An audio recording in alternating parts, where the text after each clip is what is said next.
dietat që janë detox, janë me lëngje të shtrydhura, dietat, siç tha më parë, që eliminojnë komplet një kategori ushqimi, zakonisht karbohidratet, pasi karbohidratet janë e keqja e nutricionit, është ai grup ushqimor i cili është i parë që eliminohet. Dietat me shumë pak kalori, për shumë më pak se 1000 kalori, dieta që janë monoushqimore dhe ato që thamë shpar, pra vetëm një lloj kategorie dhe eliminimi i një kategorie komplet të ushqimeve, sepse nuk është një ushqim specifik, por një kategori, zakonisht karbohidrate të thjeshta, komplekse, fibrat, sjellin në humbjen e peshës shumë të shpejt, por kanë efekte të tjera anësore në planin afatgjat. Nëse mund na shpjegoni kur bie kjo pesha më shpejt, pra kur përdoren këto dietat, çfarë po humbasim realisht?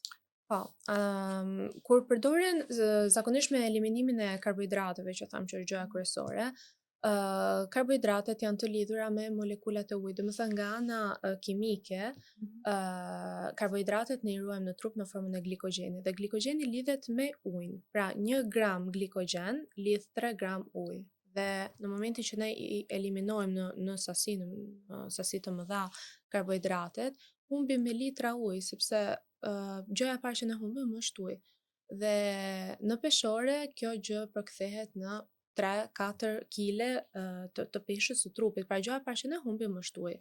Nëse dietat përveç karbohidrateve, zakonisht të dieta drastike kanë dhe shumë pak protein, avash fillojmë të humbim indi muskulor, sepse indi muskulor, që është shumë i mirë, është aktiv nga ana metabolike, pra ne kemi nevojë sepse dhe harxhon energji për gjërat që ne bëjmë në përditshmëri, për të marrë frymë, për tretjen, dhe kur jemi në qetësi, muskuli vazhdon të harxhon energji. Duke ndjekur këto dieta, avash humbim dhe muskulin, që është një ind shumë i rëndësishëm.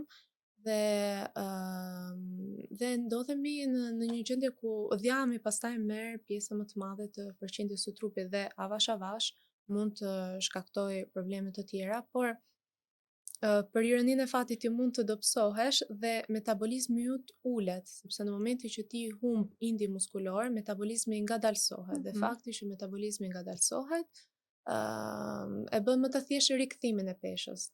Sepse pra është një iluzion i përkohshëm, nuk është një iluzion i përkohshëm.